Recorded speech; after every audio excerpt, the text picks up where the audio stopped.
वबार अरबाब नज़र व नज़र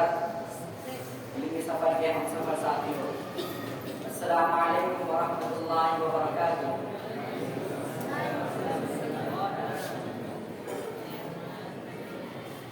अल्हम्दुलिल्लाहि कफ़ा व सलामुन अला इबादिही अल्लज़ीना इस्तफ़ा, अम्मा बाद। सदर मजलिस, असातिज़ाए किराम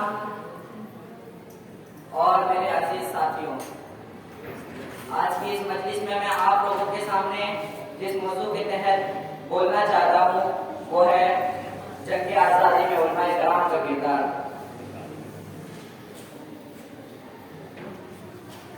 इब्तिदाई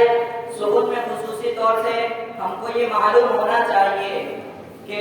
आज़ादी हिंद में उलमाए किराम ने जितनी कोशिशें की और जिद्दोजहद की, यकीन मानिए किसी दीगर कौम ने इतना पसीना नहीं बहाया होगा जितना हमारे उलमाए किराम ने अपना खून बहाया है। ए बापू के सपूतों,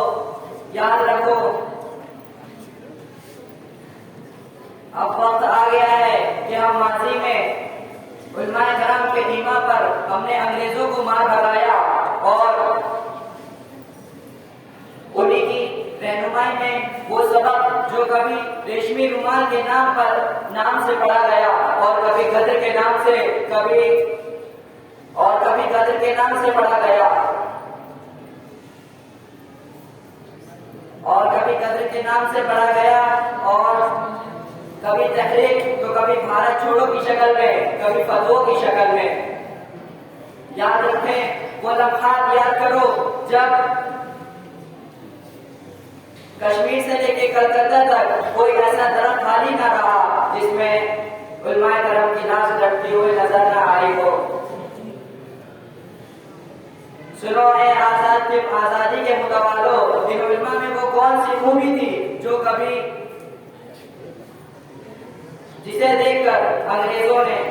अंग्रेज मुफक्किर ने ये कहा कि सादिकपुर की तहरीक को कुचल दिया जाए तो पूरे हिंदुस्तान की तहरीक को काबू में किया जा सकता है।